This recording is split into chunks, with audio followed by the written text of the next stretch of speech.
नमस्कार मित्रमैत्रिणींनो, मी मंदाकिनी. मनातून खा खाऊ घाला बाकी सर्व मोह माया. आजची रेसिपी आहे मिरचीचे भजे. मिरचीचे भजे तर सगळ्यांनाच आवडतात, पण मी हे मिरचीचे भजे खूप वेगळ्या पद्धतीने बनवणार आहे.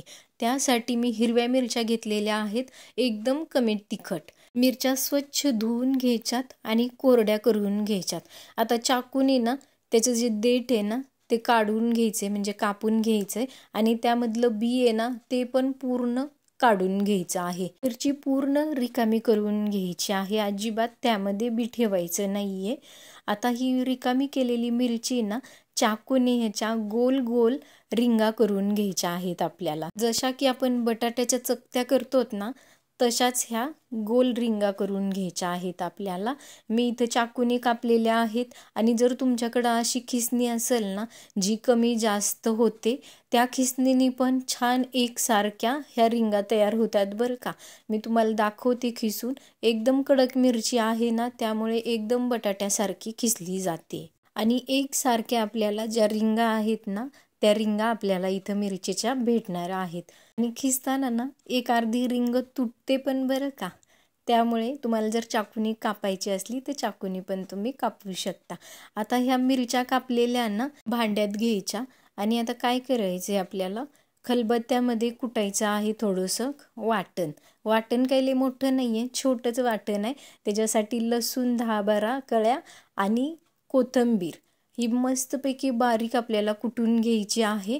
आता कुटलेलं लसूण आणि कोथिंबीर ना मिरच्यांमध्ये टाकायची आणि चवीपुरतं मीठ टाकायचं.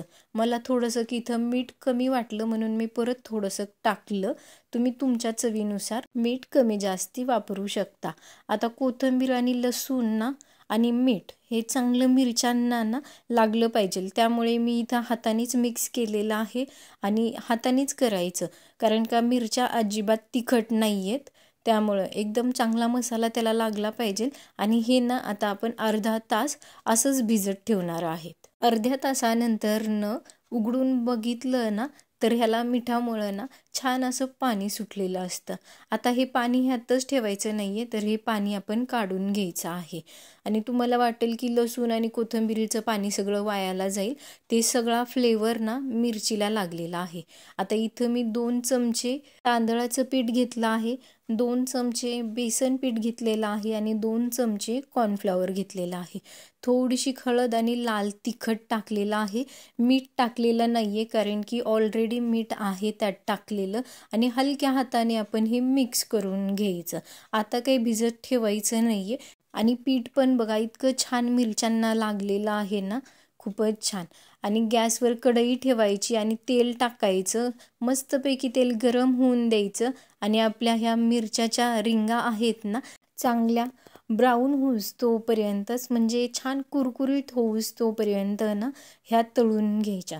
अशाच पद्धतीने सगळ्या मिरच्याच्या रिंगा आपल्याला तळून घ्यायच्या आहेत आणि मस्तपैकी कुरकुरीत होऊस तोपर्यंत. जोपर्यंत त्याचा कलर बदलत नाहीये ना तोपर्यंत मिरची अजिबात काढायची नाही बाहेर कढईतनं. जर तुम्ही लगेच काढताल ना तर मग मऊ एकदम भज्यासारखी लागेल. पण ही कुरकुरीत रिंगाची मिरची आहे ना ती खायला एकदम भारी. आणि आत्ता सध्या तर पावसाचे वातावरण चालू आहे ना, त्यामुळे ही मिरची ना लहानांपासून मोठ्यांपर्यंत सगळ्यांनाच ही मिरची आवडते. आणि मिरची प्रेमी असला ना एखादा तर तो कोणत्याही परिस्थितीत मिरचीचे भजी कोणते पण असो तो खाणार म्हणजे खाणार. तुम्ही आहेत का मिरची प्रेमी? जर असताल तर कमेंटमध्ये नक्की सांगा. आणि मित्रमैत्रिणींसोबत ही रेसिपी नक्की शेअर करा. आणि मेन म्हणजे जो मिरची प्रेमी आहे ना त्याच्यापर्यंत ही रेसिपी नक्की पोहोचली पाहिजे.